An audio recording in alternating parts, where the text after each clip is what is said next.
Fala pessoal, Spider aqui. Nesse vídeo você encontrará parte de uma palestra gravada em que aborda os processos de gametogênese masculina e feminina. E enfatizando os aspectos hormonais envolvidos, falaremos sobre como as gonadotrofinas e os hormônios sexuais atuam promovendo o desenvolvimento dos ovócitos e dos espermatozoides. Se você quer saber mais sobre esse assunto, é só ficar comigo no vídeo, porque começamos logo após a vinheta. Vamos lá!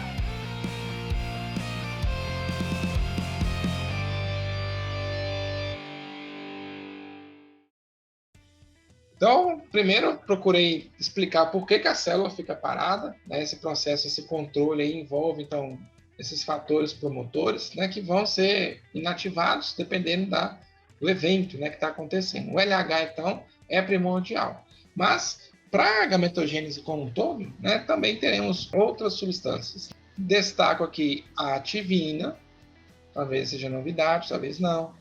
Já falo do FSH, já mencionei, o LH, a própria testosterona. Tem uma enzima chamada aromatase, tem o papel da inibina, e aí eu vou falar também sobre os folículos, né? Tem os folículos maduros, mas sempre tem o folículo líder, ou dominante, que é um conceito que a gente vai ver de folículo maduro, que se relaciona ao fato de apenas um concluir todo esse processo. Aqui, a gente está vendo, então, o início de tudo. A gente já consegue ver a célula aqui, né, a produção do folículo primordial, e aí, naturalmente, né, o ovócito, as células foliculares, ou da granulosa, e aqui já conseguimos ver a formação, né, do folículo secundário. Por que é secundário? Tem várias camadas aqui de células foliculares, ou células da granulosa.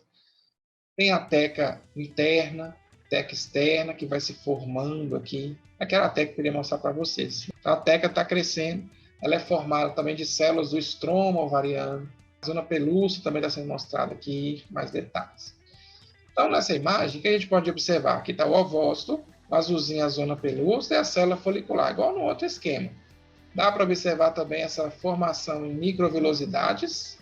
As junções comunicantes nem são tão representadas aqui, mas vocês sabem que existe, que eu já falei no esquema anterior. Aqui, então, a gente tem essa maturação do folículo, ele está crescendo naturalmente. Dá para ver aqui, ó, esse folículo secundário já fazendo as cavitações, que vão formar o antro depois. Mas o que é interessante chamar a atenção aqui é o papel dos hormônios nesse processo. Então, olha só. Então, essa imagem aqui ela é ampliada nesse esquema aqui, mais à direita, que mostra a célula, essa aqui um rosinha, a célula da granulosa.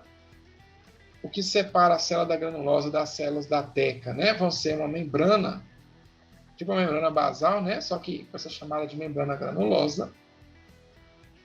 E essa célula da granulosa, ela apresenta receptores de FSH. Inclusive, são esses receptores que são responsáveis pela estimulação desse desenvolvimento folicular, essa proliferação da célula granulosa, muito se deve também à atuação do FSH. Quanto mais FSH, mais essas células vão ser estimuladas a crescer e se dividir. Mas o FSH também estimula a produção de uma enzima chamada aromatase. Essa aromatase ela é importante porque ela consegue converter testosterona em estradiol, principalmente o 17-beta-estradiol, que é o principal tipo de estrógeno, né, que é produzido aí no ovário. Essa é a atuação da célula da granulosa. Quando eu falei lá atrás, ó, são essas células aqui, da granulosa, células foliculares, são elas que produzem o estrógeno.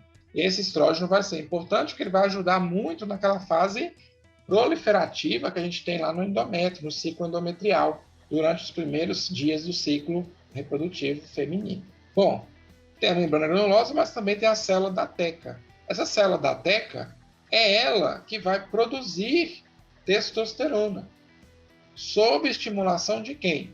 Do LH. Então, o LH vai estimulando a célula da teca a produzir, tem o receptor de LH, a produzir testosterona. Essa testosterona ela é produzida e é acessada. É um hormônio que vocês vão ver que ele atravessa a membrana plasmática naturalmente, não precisa de proteína de transporte, ele acessa por difusão, e aí a aromatase na célula granulosa vai transformar a testosterona em estrógeno. E esse estrógeno vai fazer vários efeitos aí sobre o organismo feminino como um todo, especialmente. Nesse período, o FSH estimula as células da teca, né? Vai ter a teca interna, a teca externa. A teca interna é uma teca mais vascularizada, então ela que fornece a nutrição para essas células da granulosa e para o ovócito, por exemplo.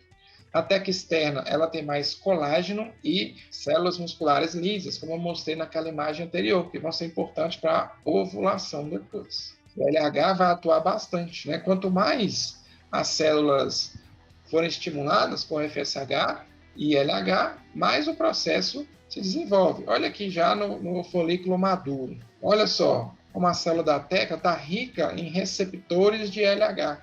Então agora ela produz bem mais testosterona, que vai ser transformada em uma quantidade ainda maior de estrógeno. Por isso que próximo ali do período da ovulação, a gente tem bastante produção de estrógeno, mais estrógeno produz mais LH, estimula mais LH pelo mecanismo de feedback positivo.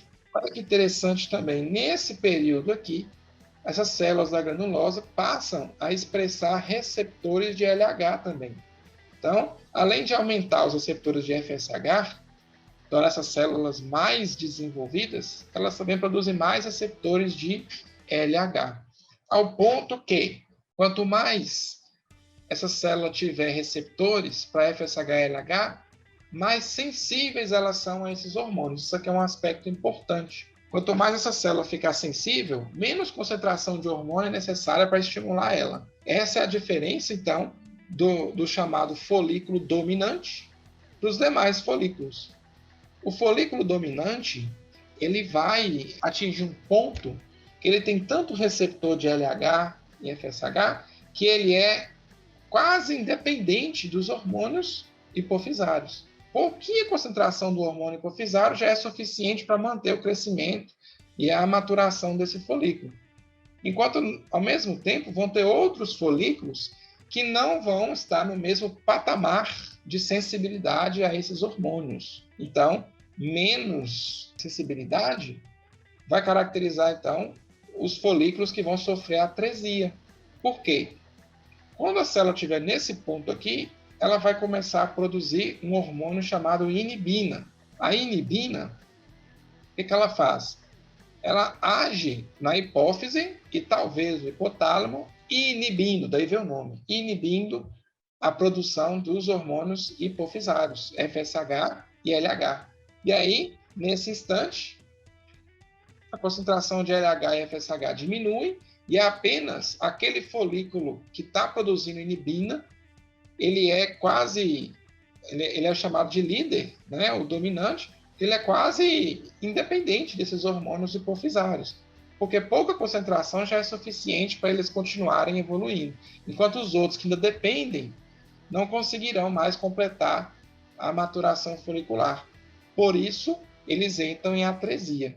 Então, o que o contraceptivo oral faz? Ele vai impedir esse pico de LH, vai impedir que essa maturação final do folículo ocorra, por isso não tem ovulação também. O ovócito não matura, não termina a sua maturação. E a mulher fica, né, nesse estado aí, sem ovular, enquanto ela estiver utilizando esse contraceptivo. Eu acabei não comentando, tem a ativina. Né? Inibina, inibe. Ativina, ativa. No caso, a ativina, ela é produzida quando essa célula granulosa aqui, ó, ela é estimulada pelo FSH, né, pelo FSH. O FSH estimula a produção da ativina e essa célula granulosa libera a ativina nas outras células vizinhas, estimulando a sua proliferação celular. E é por isso que o FSH, indiretamente, está fazendo o folículo crescer. Por isso que ele chama folículo estimulante. A ativina é peça-chave, né, nesse processo.